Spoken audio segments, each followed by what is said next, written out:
Hello, hello. Welcome to Meditation Nerd. I'm glad you're here. I hope you're having a good day. So I switched up the days since the last day was on a Wednesday. We went with contemplative prompt to engage with some of the things that we're told are, I don't know, profound or common sense or, I don't know, philosophical. Just wanted to sit with those and see how they show up in the body. So we're going to switch naked pause to today, Thursday, or for some people, Friday.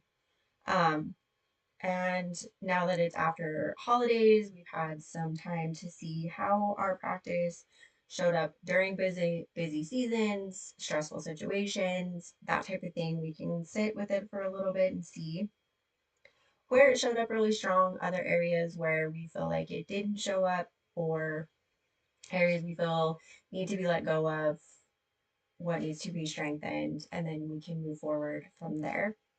Um, these weekly check ins are meant to be an exercise in really sitting with how we're showing up for our meditative practice and how it's showing up for us in turn.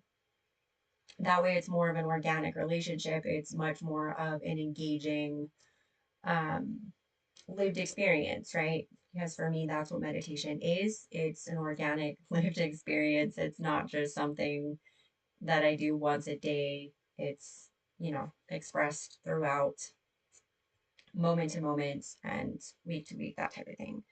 So go ahead and either close your eyes, you can have your gaze softened, you can sit in an easy pose, you can lay down in corpse pose if you prefer, as long as you're in an upright position to where you're able to check in on yourself. And yes, I do think of corpse pose as an upright position. Yes, you're stretched out, but as long as you're still able to connect to your body, that's the point here. It's the somatic experience. So just go back over the last little bit, last few days, holiday season. You may have animals that are also going to be chattering at you, like mine is now. Give you 1 second to open the door for her because she will not stop and she does tend to sound very panicked.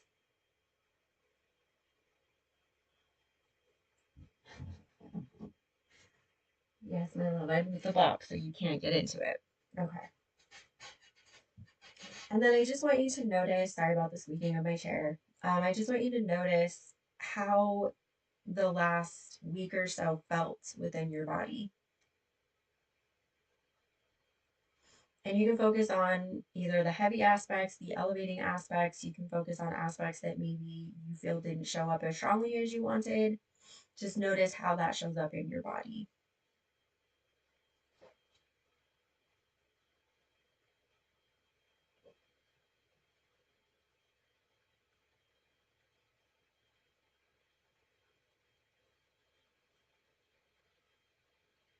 And then also just notice if there's any part of your meditation that comes up along with this.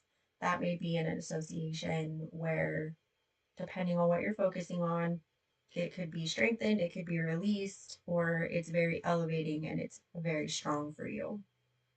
And I leave these open intentionally. I don't necessarily want to direct you in this. I do want you to take this time to connect to you and see which ways your body speaks to you and how your wisdom is expressing itself through your body.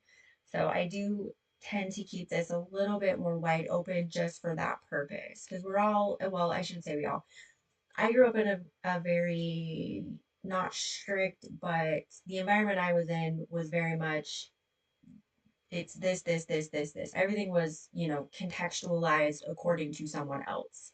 So it took me a while to unpack all that and kind of step back from that and actually listen to my own body. So I want to make sure that I'm giving you the space to do that here as well. And so that's why I say check in with your body, notice how it feels, and then just notice if anything else comes up.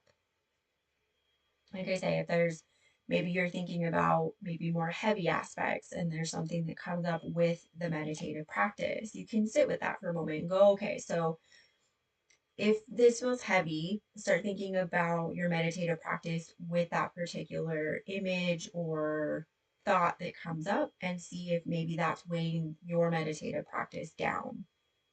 If it's elevating, perfect, same thing. Notice how it shows up within your practice. Is it taking you like light and airy outside of your practice as a way of spiritually bypassing, right? So you don't have to sink into the heavier stuff? Or is this elevating it okay, I can't get my teeth around English today. Is it elevating in an empowering way? So really this is, the quality as it shows up in your body. So just as examples, of course.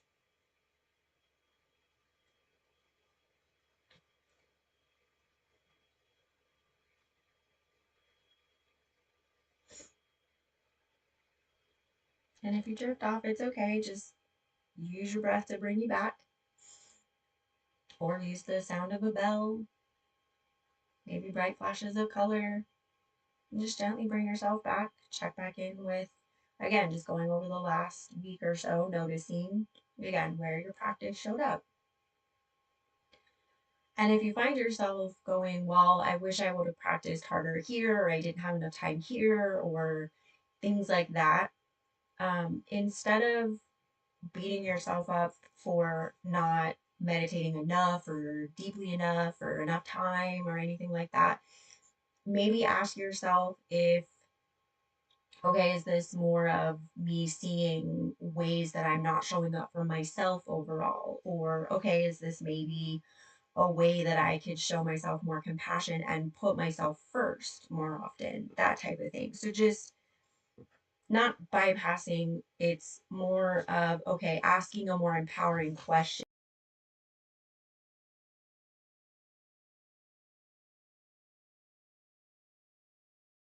If you lay down, how about we sit over here?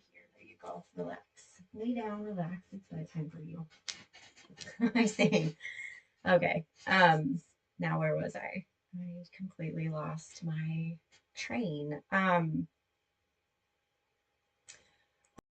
Right, empowering question. So this is less about bypassing the heaviness per se, because if there's heaviness there, you do want to ask these questions.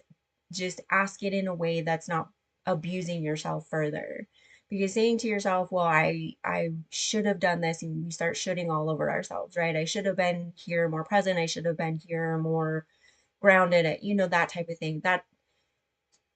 That really isn't going to help. It just adds to the weight, right? The guilt, the pressure, and that's not really conducive to producing an elevated answer or an authentic answer, right?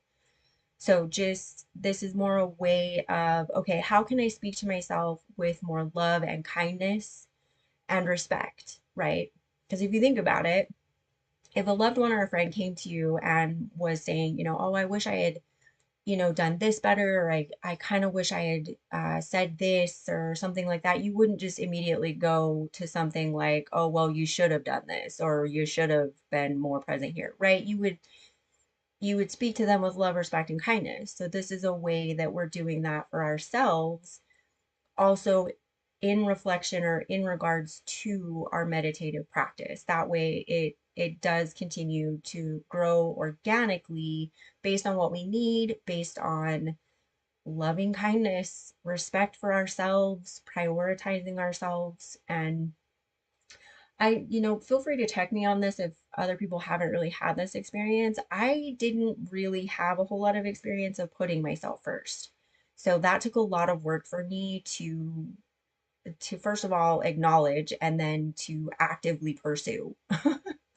So there was a lot of guilt associated with that. There was a lot of heaviness. There was a lot of resistance to that. So that's part of why I keep coming back to this as an offering, um, because it is really important that we sit with our practice, because it is us, right? It's our expression of self-love.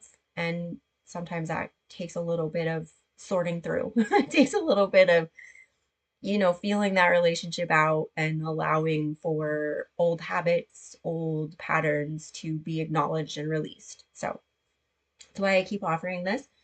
Feel free to let me know in the comments if there's some sort of prompt that you would prefer or that would help you in maybe another naked pause, or if there's maybe something in particular that you would like to see a naked pause that we could talk about, that type of thing. Feel free to let me know in the comments, assuming that you're comfortable with sharing, of course. So that's all I have for you today. Thank you so much for joining me. I'm grateful that you were here, and I will see you next time.